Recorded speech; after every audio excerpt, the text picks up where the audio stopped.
is just raining and crappy outside today, so we're gonna go work on something inside the garage.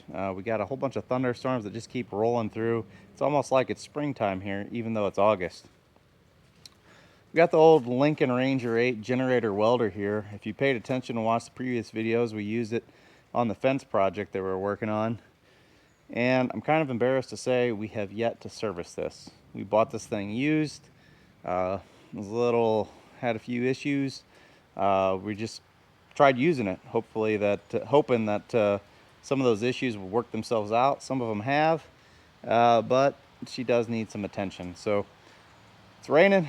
Let's get inside the garage today in the shop here, start working on this thing. So here she is. You can see she's got all the stuff piled up on top of it there: welding helmet, grinders, clamps, extension cords, mass, etc. And I'm kind of embarrassed that I have not changed the oil in the Kohler engine yet. I just picked this thing up and started using it. Need to change the engine oil. Need to get all this stuff off of here. Oh, there's some thunder.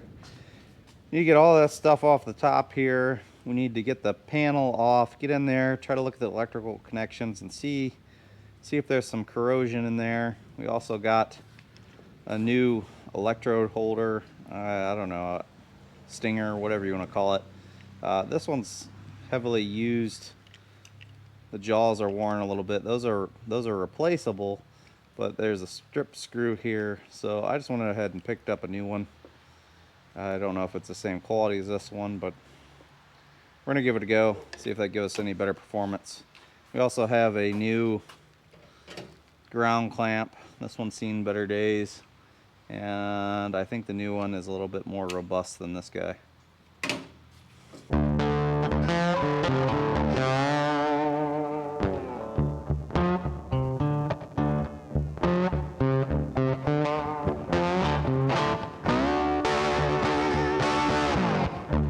Look past all of the other stuff in the garage. This is on this bench here is all the stuff that we had hanging off of the welder: the Metabo, angle grinder, welding gloves, regular gloves, clamps, levels, hammer, angle die grinder, some spacers, a square, extension cords, or rods, chip hammer, and sunglasses. So all this stuff was on top of the welder. She looks a whole lot cleaner now without that on there.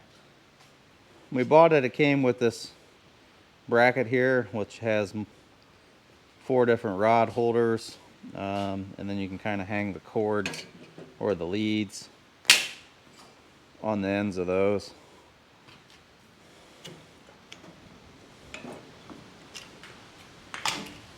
So she looks a whole lot cleaner now.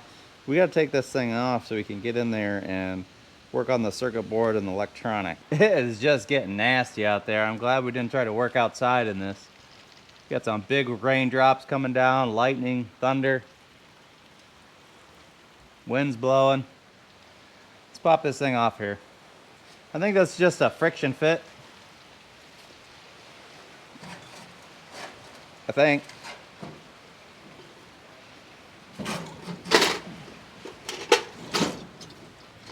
Yep.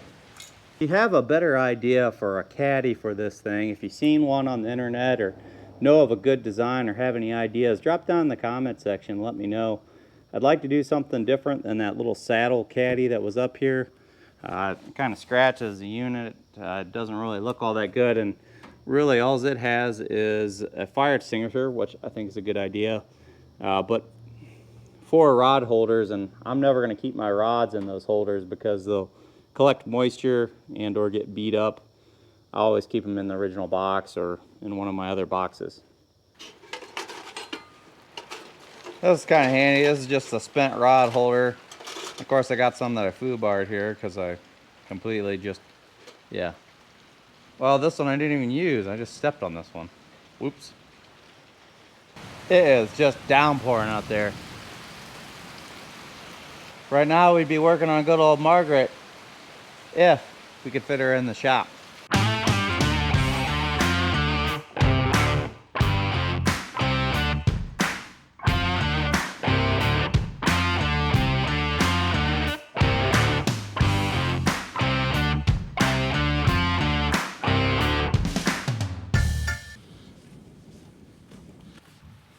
Well, that by no means made this work better or function any better at all, but it did make it look a whole lot better. It had a bunch of like overspray paint speckles on it, and it was just driving me crazy. So we got the heavy duty rubbing compound out, polished it up. That worked most of them off. Used the razor blade on a few. Now it's far from perfect, but it just looks a whole lot better. And a machine that looks good, it's gonna operate good. At least we hope. Let's tear into this thing, see if we can't get to the real problem. I'm relatively certain this top cover has to come off before any of the sides. At least that's what I think so. So remove this bracket here that was aftermarket for the little rod bucket. And then we're gonna pop these screws out on the side.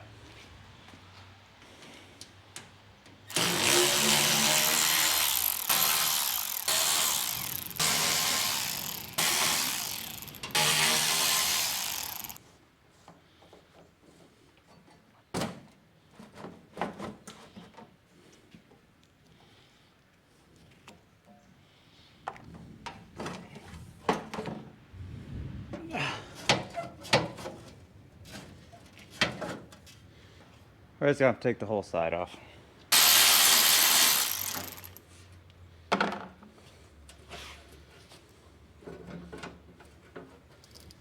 I don't know why that, it's just the cables. Cables are just holding that. I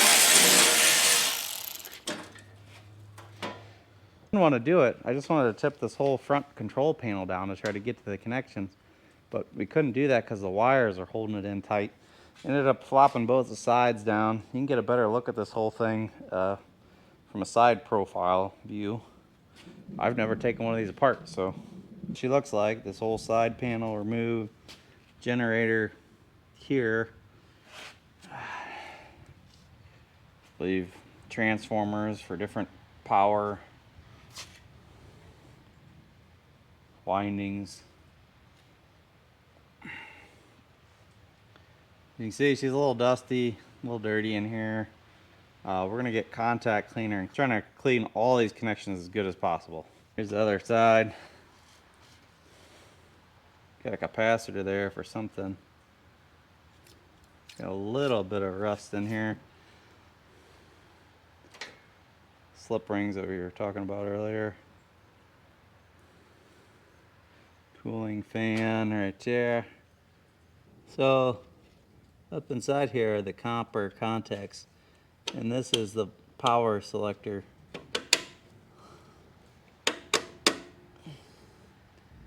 You see they're not the cleanest thing around. I'm going to make sure those are super clean and sand them if I have to. Polish them, I guess.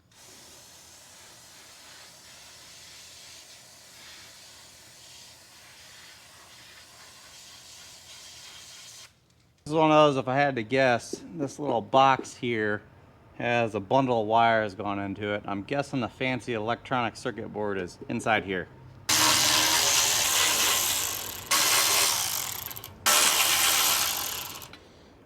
And there she is. I don't think it's as bad as it looks because I believe the board's covered with like an epoxy coating of some sort.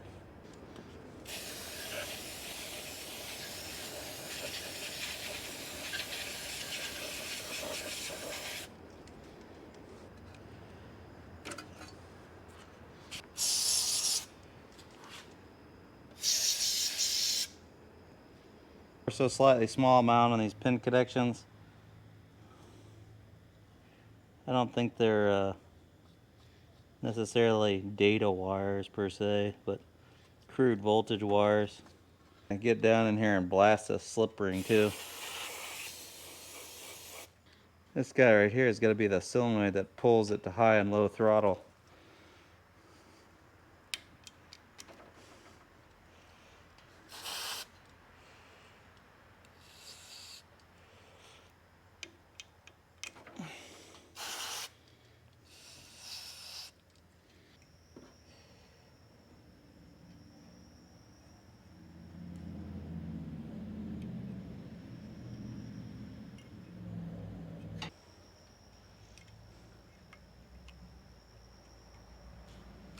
We got it all cleaned up pretty good. We want to change the oil in this unit, so right now what we're going to do is fire it up, See if we can see that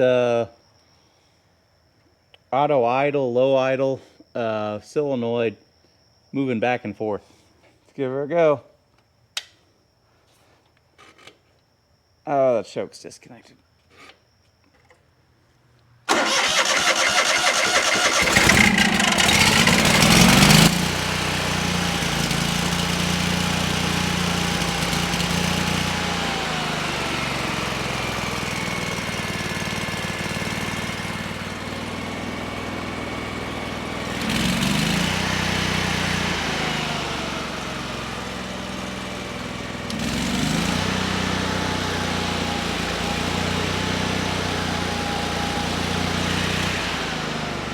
Idle.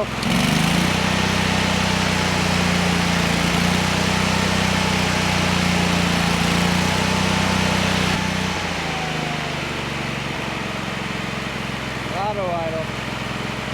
Learning curve. That funny noise you're hearing was the inner bracket here rubbing on the cooling fan. Why didn't you guys tell me? So you're gonna have to spring that guy forward. Let's finish what we're trying to do in here. One other thing I want to do before we close it all up is check the high idle RPM and the idle RPM, if we will. Have a tachometer here. I bought this special Chinese extra special unit. Comes with that extra level of precision that you need. Not really, no. This was the cheapest tachometer that was digital that I could find. I couldn't get a mechanical one in the place that I needed to use it when I originally purchased this. Basically, you just put a reflective or a shiny piece of tape on what you're trying to inspect, and it will flash, basically strobe at it. So we'll use this to try to test the different RPMs. See what's inside here. I haven't opened this in years. Fancy foam. Okay, chances it has a battery in it. And nothing. Okay, good. It doesn't have batteries in it because they'd probably be funky if they were. I have just a small piece of the reflective tape here attached to the, I guess you'd call the, I don't know what you call it. That's basically part of the blower assembly, and this thing spins with the engine. So the screen, if you will, you have it attached there. We're gonna fire it up, and then we'll test it with our tachometer. I think this is foolproof. You basically point it at it and push the test button. Oh, it even has a red dot. I didn't notice that. Here we go.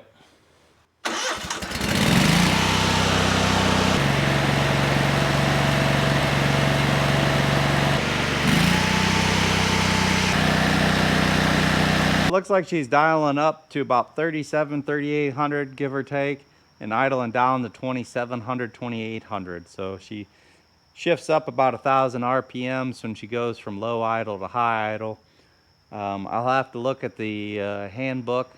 I do have the operator's manual that I found online and downloaded to see if that's within specs. The good news is it's actually working now. I think it was just a little sticky, and it just from sitting and not being used, it's kind of hanging up. The governor on the engine, I did apply some penetrating fluid to back when we were using it the other day on the fence project and manually worked it around a little bit.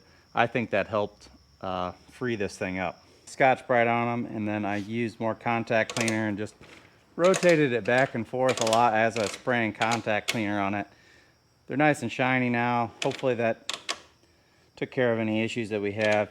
Now, I didn't take off or take apart this switch mechanism and clean the contact that actually moves. I just cleaned the fixed contacts.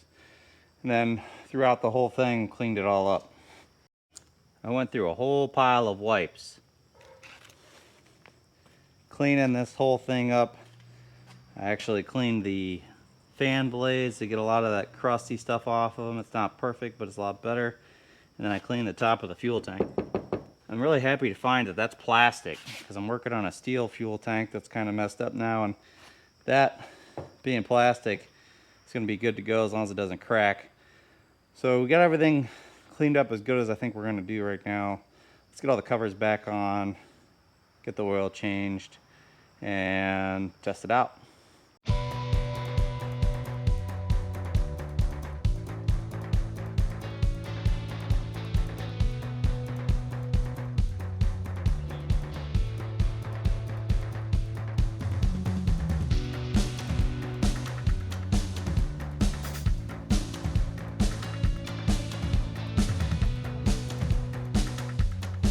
Before I flop this side panel up on here, I wanted to point out the sensing wire, which I believe is down here.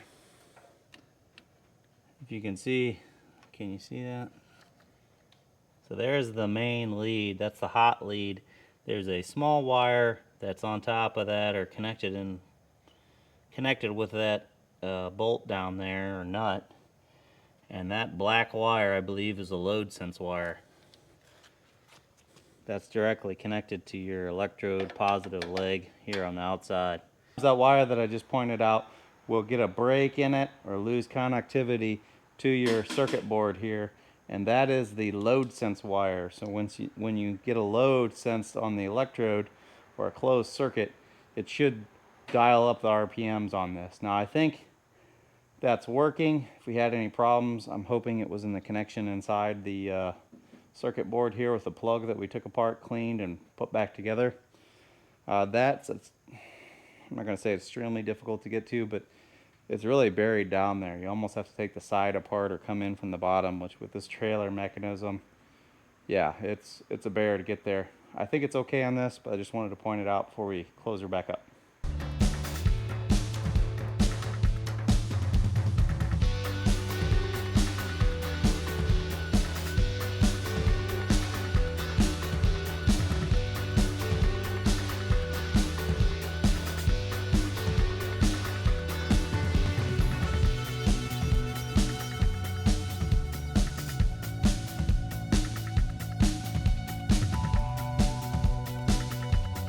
Get in here and dump the oil. Hopefully this pipe extension doesn't come out. If they tighten this cap too tight, these always try to spin, so we'll have to hold that if it does. But we need a chute here. What she's gonna do. Oh, nice. Surprised.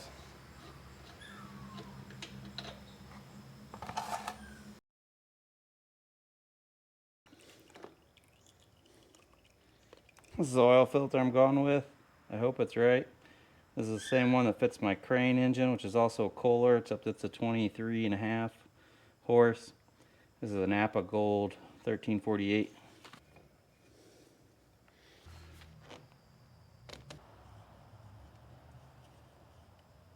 And to get her filled back up, we should be good to go. The old interweb said 1.7 to 1.9. We're going to put in about 1 and then check it just to be sure, and then we'll put in another half. I had to move her forward because of this aftermarket trailer hitch that wants to hold the welder up at an angle. So we checked it. Looks like we're pretty good. We're going to put the cap on, fire it up, and fill that oil filter up, and then top her off if need be.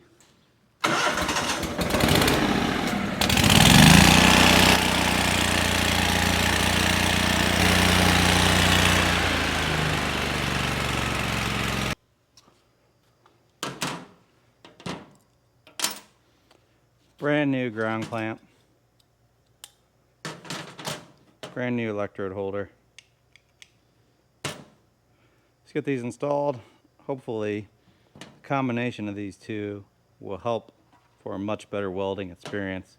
The old one, the teeth in here were worn out and the rod would kind of move around a little bit, and the screws for the safety shield or insulator were stripped out. So I think this is going to be a better solution, hopefully. The other one, you could replace just the teeth, but I don't know. I just opted to buy a new one, and we'll get this installed. This is a Hobart brand. That's because my local farm store had these readily available. I don't know which is better. I am a Hobart Miller fan, so let's get those installed. Here's the old unit. The cable sticks in the end there. I actually stripped it and redid the connection when we were trying to weld the fence. But we just get all kinds of carbon up in there. And if you can see, well, the resolution, the width of the V grooves and the actual holder itself are kind of sloppy and worn out. And then this cover, this screw is all stripped out. So probably hold on to this and could repair it if we wanted to, but for now we'll just get this wire strapped into the new one.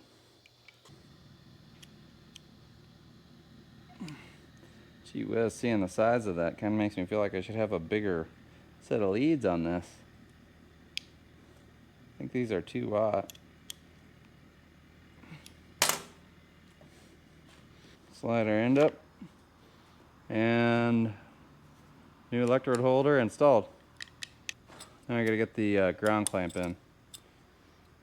Same concept basically, except we pinch this thing around the wire.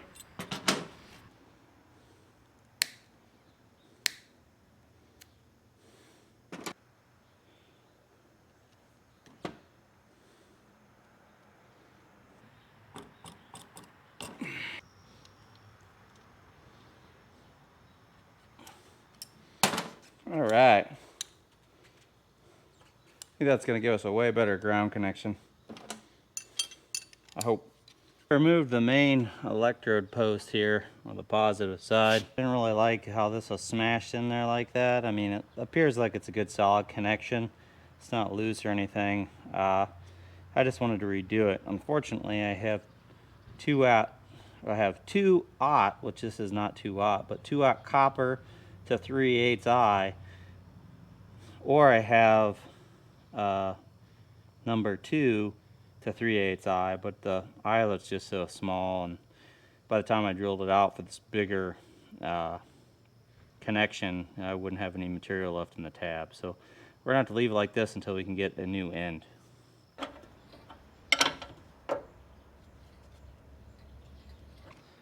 We got our new ground clamp, our new electrode holder. I don't know if you noticed, but maybe when I swing you out, the electrode holder end is twice as long as the ground clamp. Probably like to upgrade the leads in the future, but this was a more cost-effective approach. I have about 50 bucks in these two. It's not necessarily the cheapest option, but way cheaper than brand new leads. So we're gonna fire this up. I got 2 just scrap pieces that we cut off from the fence project. We're gonna go ahead and try to weld these and see how she does.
Relatively happy with that.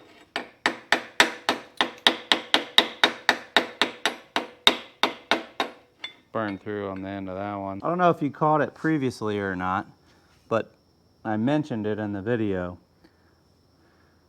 This Lincoln welder came with this mobile cart, so you can push it around the job site. Now the intended idea is it has these posts and this big handle here that sticks out in the front, and you can pick up the handle and wheel it on the 2 wheels, basically like a 2-wheel cart. Well, this thing's pretty heavy, and it appears as if the previous owner or owners put a large caster wheel here underneath, so you don't have to pick it up to move it. You can just move it and wheel it around. Well, they also added in this tongue so you can hook it up to a cart to pull it. There's the caster wheel. Oh, it looks like that broke now. Anyways, this tongue was flexible. It would pivot here and it would pivot here.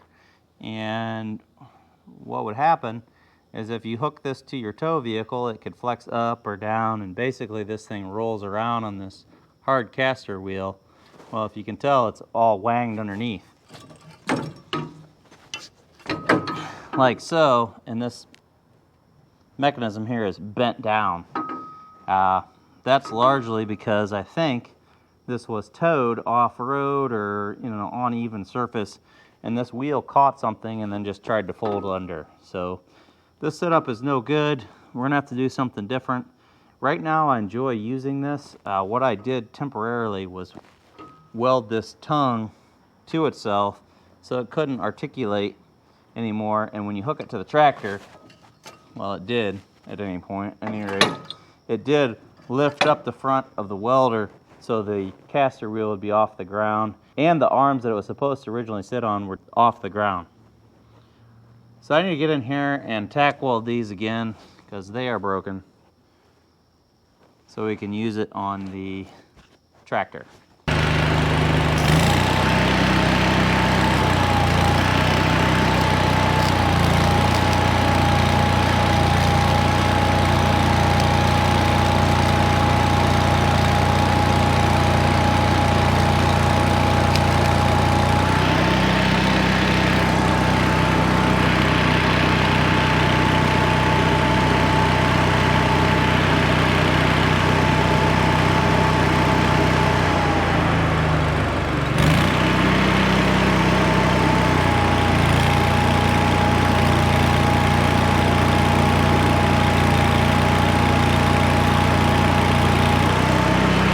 All right, we got the old Lincoln Ranger 8 all spiffied up. She looks a whole lot better. She definitely welds a whole lot better. You can tell just by the way it consumes the rod, and it just burns right through it real nice. I'm getting a much better weld quality out of it with the new ground and the new electrode holder. Now I do still stick it occasionally. That's just inexperience and lack of skill on my part. But man, look at this old girl. She's looking good, and I'm pretty happy with that. If you like this video, don't forget to give me a thumbs up. Leave your questions and comments in that section below, and don't forget to punch that subscribe button your way out. Thanks for watching, everyone.